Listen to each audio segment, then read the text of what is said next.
त्यानंतर पक्षप्रवेशाचा कार्यक्रम झाला आणि डोंबिवलीमधल्या विविध विकास कामांची तुम्ही आज पाहणी केली आहे. एकदम सगळे आज खासदार आपल्या भेटीला हा कार्यक्रम जो आहे तो डोंबिवली पश्चिमेला आयोजित केला होता. अनेक नागरिक जे आहेत ते समस्या घेऊन त्या ठिकाणी आले. महापौर मॅडम देखील त्या ठिकाणी उपस्थित होते, प्रशासकीय अधिकारी उपस्थित होते. त्यानंतर सावित्रीबाई फुले नाट्यगृहाची पाहणी करण्यात आली.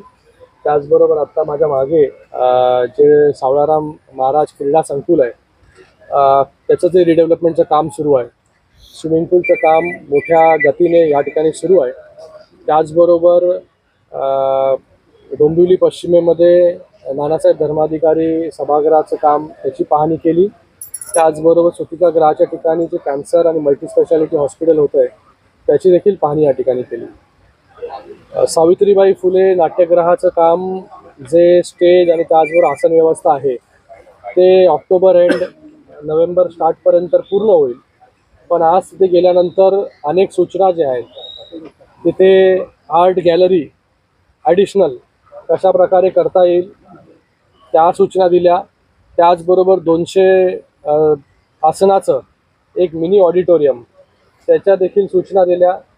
त्याचबरोबर जे कलाकारांना रेकॉर्डिंग स्टुडिओ पाहिजे असतं किंवा प्रॅक्टिस हॉल पाहिजे असतो ते देखील त्या ठिकाणी झालं पाहिजे अशा देखील सूचना दिल्या. तर लवकरात लवकर याचं रिव्हिजन प्लॅनिंग जे आहे ते महापालिकेला सांगितलेलं आहे ते पुढच्या 10 दिवसामध्ये रिवाईज प्लॅनिंग त्या ठिकाणी देतील.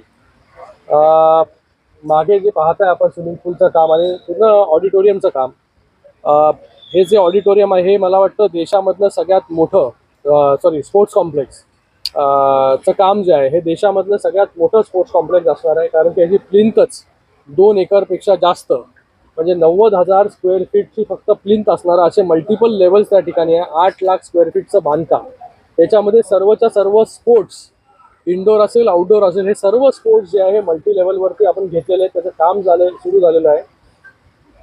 2027 डिसेंबरपर्यंत हे काम पूर्ण होईल आणि लोकांच्या सेवेमध्ये जे आहे संत सावळाराम महाराज क्रीडा संकुल अद्ययावत जे कुठेच नाही आहे आणि त्याचबरोबर स्पोर्ट्स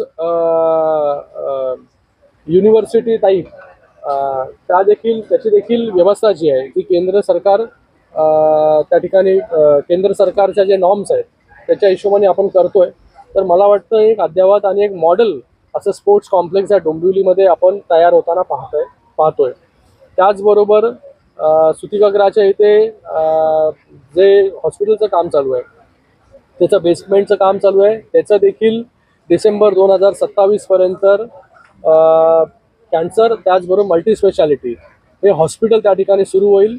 आणि सायमल्टेनियसली मी महापौर मॅडमला पण सांगितलेलं आहे, आयुक्तांना पण सांगितलेलं आहे, जे शास्त्रीनगर हॉस्पिटल आहे, रुक्मिणीबाई हॉस्पिटल आहे त्याचं देखील 500 बेडचं आपल्याला रिडेव्हलपमेंटचं काम जे आहे ते लवकरात हाती घ्यायचं आहे. त्याचा DPR जो आहे हा तयार आहे. मागच्या GB मध्ये मेडिकल कॉलेजसाठी जे आहे आर्ट गॅलरी त्याचा देखील विषय जो आहे तो मंजूर करण्यात आला. तर या कल्याण डोंबिवलीला स्वतःचं असं मेडिकल कॉलेज देखील त्या ठिकाणी मिळणार आहे. हा जो परिसर आहे छत्रपती शिवाजी महाराज चौक त्याचबरोबर मागच्या साईडला जो रस्ता जातो आणि पेंढारकरपर्यंत जातो याचा पण एक मॉडेल रोड म्हणून एक प्लॅनिंग जी आहे ती महापालिकेला मी सांगितलेलं आहे, महापौर मॅडमला सांगितलेलं आहे की जेणेकरून हा पूर्ण पेरिफेरी जो आहे एक वेगळा मॉडेल रोड या डोंबिवलीमध्ये तयार होईल. त्याच्या सूचना ज्या आहेत त्या दिलेल्या आहेत. आणि माननीय मुख्यमंत्री महोदय असतील, उपमुख्यमंत्री महोदय असतील, जेवढा निधी जो आहे या सगळ्या गोष्टींसाठी, या सगळ्या स्पोर्ट्स कॉम्प्लेक्स असेल, ऑडिटोरियम असेल, हॉस्पिटल असेल, सगळ्याच गोष्टी आहेत त्याच्यासाठी जो लागणार आहे निधी तो निधी तर ऑलरेडी आलेला आहे. अजून त्याच्यामध्ये जे काय लागेल तो निधी देखील त्याची व्यवस्था देखील जी आहे मला वाटतं शासनाच्या माध्यमाने होईल.